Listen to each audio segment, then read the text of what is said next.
Bonjour à tous et bienvenue dans votre journal de ce lundi 3 février. Ce soir, on va évidemment revenir largement sur la Coupe Davis au vent d'espace. Un premier tour remporté par la France face à l'Australie. Dans les gradins, beaucoup d'ambiance et de couleurs. Comment s'habiller, comment se préparer, quoi répondre à un potentiel recruteur? Autant de questions auxquelles des lycéens lyonnais ont trouvé réponse. Ils viennent de participer à des simulations d'entretien d'embauche grandeur nature. Et puis les toutes premières images de Chantapart. La 20e édition a commencé ce week-end. C'était dans le salon d'un habitant de Givran.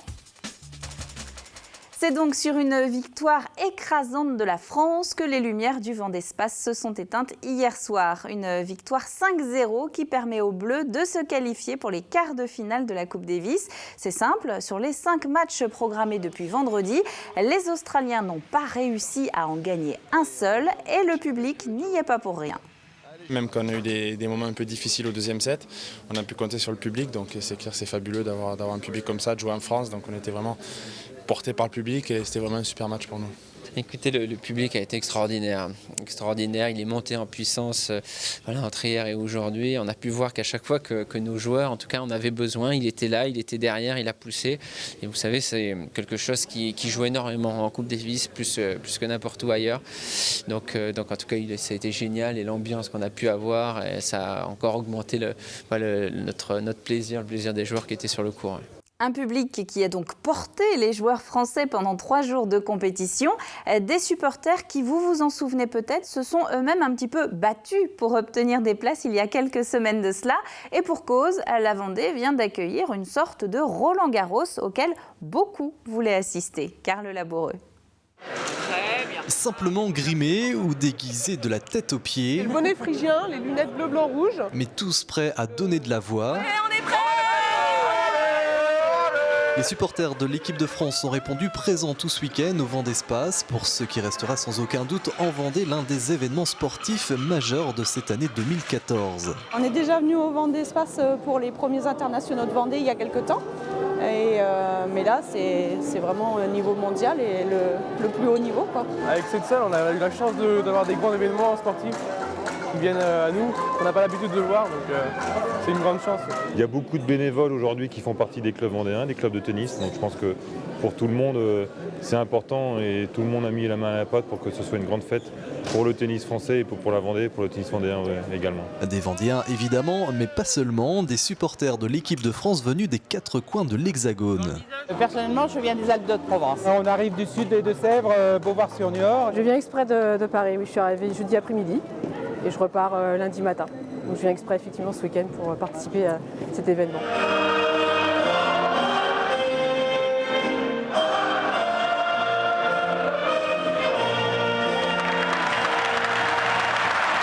Si les Français étaient évidemment majoritaires dans les tribunes, quelques fanatiques australiens ont également fait le déplacement pour eux aussi encourager leurs joueurs. Moi je suis australienne, alors moi je suis pour l'Australie. Ah bon? Mais oui, et c'est pas fini, hein? Australia, Aussie, Aussie. Il est français, mais moi je suis thaïlandais, je préfère Australie. Mais au final, les encouragements des Australiens ne suffiront pas à faire vaciller une équipe de France victorieuse et portée par un public lui aussi énorme.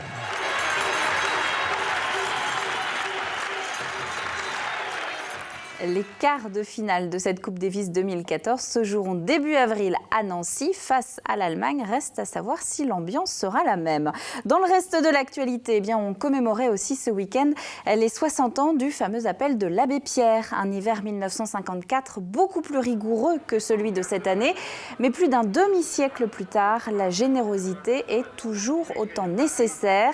Emmaüs organisait donc samedi à Fontenay-le-Comte et à La Roche-sur-Yon un troc de vêtements chauds et de couverture. Il y a eu des choses qui se sont réglées par rapport à l'habitation, par rapport à la construction, après le fameux appel de l'abbé. Mais hélas, il y a plus de gens qu'à cette époque qui sont dans la précarité et dans la rue, donc le problème n'est évidemment pas réglé, il ne l'est toujours pas, ce qui veut dire qu'on a encore besoin de soutien de tout le monde, de l'État bien sûr, mais aussi des citoyens, de tous les gens qui ont envie d'apporter leur contribution afin qu'on ne voit plus les gens dormir dehors. Quelques images à présent de la manifestation de solidarité avec les Espagnols samedi matin devant la préfecture de La Roche-sur-Yon. Une initiative du Parti communiste français pour, je cite, le maintien des droits à l'avortement. Le gouvernement espagnol a pour le moment approuvé un projet de loi qui supprime l'avortement, sauf en cas de danger prouvé pour la vie ou après un viol ayant fait l'objet d'une plainte préalable. Le PCF Vendée qui a également été marqué en fin de semaine dernière par le décès d'Odette Roux, résistante pendant la Seconde Guerre mondiale, première femme française élue maire d'une sous-préfecture. Odette Roux a administré les Sables d'Olonne de 1945 à 1947. Elle laisse derrière elle un héritage politique et syndical, départemental et national. C'est un modèle, personnellement, je lui ai dit maintes et maintes fois, beaucoup lui ont dit et elle reste avec nous de toute façon pour continuer notre lutte. Effectivement, son exemple nous sert tous les jours. Odette Roux, dont une cérémonie du souvenir est prévue mercredi matin au funérarium d'Olonne-sur-Mer. Pas facile de choisir sa formation quand on est collégien ou lycéen, mais ce n'est rien comparé aux questions qui se posent avant le premier entretien d'embauche. Alors pour y répondre, le lycée Saint-Joseph a décidé de passer directement à la pratique et d'organiser des simulations pour ses élèves de terminale. Pierre Dalicieux. Bonjour. Bonjour. Regard sérieux, mains qui tremblent, aucun doute, nous sommes bien en plein cœur d'un entretien. En vérité, un entretien fictif, mais qui malgré tout a l'air de faire son effet sur les élèves. Hier j'étais stressé et aujourd'hui j'étais encore stressé parce que vraiment ça nous met dans les vraies conditions d'un entretien. Depuis ce matin, les élèves défilent devant des parents qui se mettent dans la peau d'un jury. L'idée bien entendu est de déceler les petits détails qui pourraient à l'avenir jouer des tours aux futurs candidats. Posez votre stylo. On a failli vous le prendre des mains au début de l'entretien. Tous les gestes de jouer avec un stylo, de faire du bruit avec le stylo, c'est quelque chose qui peut très rapidement être un petit peu perturbant dans l'entretien. Autre objectif, savoir se vendre. Plus facile à dire qu'à faire, mettre en avant son parcours personnel et savoir sélectionner ce qui est ou ce qui n'est pas important au regard d'un recruteur ou d'une école. Vous avez plein d'atouts, mais vous les gardez pour vous. Et c'est dommage. Finalement, tous ces atouts vous paraissent, évidents, c'est votre vie, c'est votre quotidien. Là, l'objectif, c'est de leur apprendre à se vendre. Faites plus commerce de ces atouts. Un CV, c'est le reflet de sa personnalité et on doit être très à l'aise avec. Donc on ne met dedans que ce qui est important et par contre, toutes les choses qui sont un petit peu exceptionnelles, on les valorise. Candice veut rentrer dans une école de commerce. Une chose est sûre, tous ses conseils lui seront précieux. Surtout que cette lycéenne a l'air de savoir ce qu'elle veut. Le tout étant bien sûr de le faire comprendre lors de l'entretien. J'ai un entretien qui va arriver normalement en février-mars. Je vais prendre tous ces conseils au pied de la lettre pour pouvoir me vendre beaucoup plus et être admise dans cette école. Parce que c'est absolument celle-ci que je veux, j'en veux pas une autre. Ces élèves partiront avec quelques précieux conseils qui joueront forcément lors de futurs entretiens où la plupart du temps, un détail a toute son importance. Mortagne-sur-Sèvre, dans le nord du département, a accueilli ce matin l'ensemble des conseillers généraux. Ouverture de la première session de l'année du Conseil général, un rendez-vous trimestriel au cours duquel les élus ont notamment évoqué la clause de compétence générale, cette règle qui leur permet d'être à l'initiative ou d'intervenir dans plusieurs secteurs et pas uniquement dans le social, comme l'envisagerait le prochain texte de décentralisation. Par exemple, sans cette clause de compétence, on n'aurait pas eu le droit de faire des actions aussi emblématiques que le Vendée Globe, que par exemple l'enseignement supérieur à La Roche-sur-Yon, les collectivités. C'est 70% d'investissement public en France. Et donc, si on leur arrache cette capacité à imaginer, cette capacité à faire, je crains qu'on enraye en même temps le peu de croissance qui nous reste. En sport, week-end de tennis, on l'a vu au début de ce journal, mais aussi week-end de football avec une nouvelle défaite de Luçon en national et puis 2 victoires. Une large d'abord avec la Vendéenne d'Henri Coquet, mais aussi une plutôt à l'arraché avec les basketteurs de Chaland, Anthony Jamin. Un match compliqué et désastreux, voilà ce que retiendra Frédéric Reculot de la prestation de ses joueurs au sortir du match. Déjà relégable, Luçon, maillot rouge, n'a pas réussi à inverser la vapeur face au Columérin. Un peu plus d'un quart d'heure de jeu et sur cette frappe lourde de 20 mètres, Colomiers ouvre le score. Malgré quelques actions, Luçon n'inquiète pas. Les hommes de Frédéric Reculot encaissent même un deuxième but à la 70e minute. Score final 2-0 pour Colomiers. Luçon reste donc sur la sellette à 5 points du premier non relégable. Un 7e match sans défaite et une place provisoire sur le podium pour la Vendéenne, maillot rouge et noir en ring coquet à seulement 2 points du leader Kéver. Samedi, face aux Finistériens d'Erguet-Gabéric, les hommes de Sergi Pounset ont une nouvelle fois été très efficaces. 3-0 dans les 25 premières minutes de jeu. En seconde période, les Bretons réagissent par 2 fois, mais dans le même temps, Fernandez et Lopez inscrivent 3 nouveaux buts. Score final 6-2. Ils s'imposent, mais ils auront dû batailler. Les hommes de Freddy Massé, maillot rouge et blanc, ont dû proposer leur meilleur basket face à une équipe de Brissac à l'affût sur chaque relance et habile sous le panier. Après 2 cartons à son avantage, Challans se fait talonner et dépasser par Brissac, 20-21 dans le 3e quart-temps. Des Brissacois qui font également une bonne impression dans le dernier quart-temps, mais le VBC tient bon et finit par s'imposer de 10 points, 85-75. On va revenir maintenant un instant sur le football avec les autres résultats du week-end. Alors ça fait quelques semaines que nous sommes sur le même scénario. En national, Luçon perd et le Poiré-sur-Vie gagne. Nouvelle victoire des Genoux et une 11e place sur 18 au classement général. Et puis en CFA, eh bien, la mauvaise météo a empêché Fontenay-le-Comte de jouer. En revanche, victoire des Herbiers face aux Bretons de Concarneau. Un mot à présent des championnats de France de marche, 20 et 50 km. C'est Fontenay-le-Comte justement qui va accueillir l'épreuve cette année. Rendez-vous dimanche 9 mars. Et puis les champions de France karaté UNSS 2014, ce sont de jeunes Vendéens, 2 établissements du Sud-Vendée, le collège Tiraco et le lycée Rabelais. La transition est en marche. Ce n'est pas moi qui le dis, mais un collectif d'associations qui s'est réuni samedi dans un café de La Roche-sur-Yon pour une fête de la transition. L'idée, eh bien, c'est de montrer que nous pouvons tous consommer autrement, peut-être même plus simplement. Grégoire de Châtillon. Ce fut certes un modeste premier rassemblement, mais pour de belles ambitions.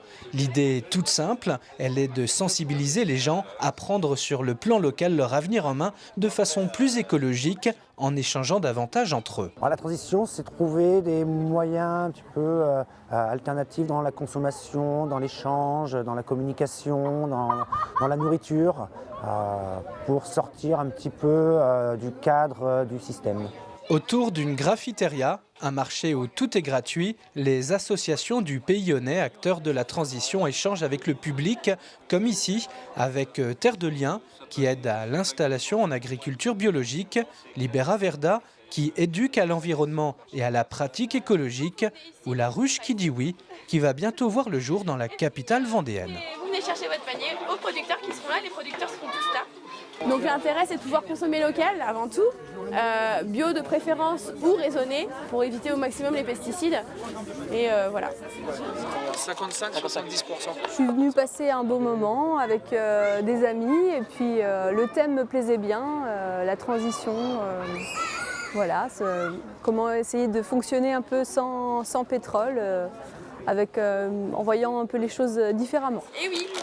La journée s'est terminée par la plantation d'un arbre et par un repas participatif où donc chacun a apporté ses ingrédients. Ici, comme ailleurs, la transition est en marche.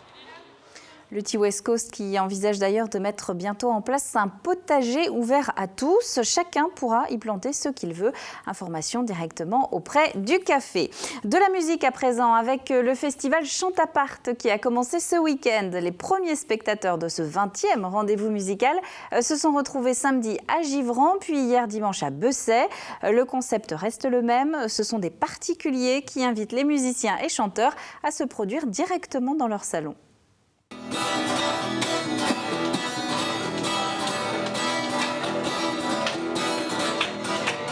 Elle venait de la Touraine, la matinée, évidemment. Comme on peut croire en ces mitaines, quels étaient les jours de grand vent. Ce qu'on était bien, le nez au vent, les cheveux perdus, les pieds en l'air. On en avait laissé des dents dans la taverne. On était 15, on était 8 et ça soit avec la...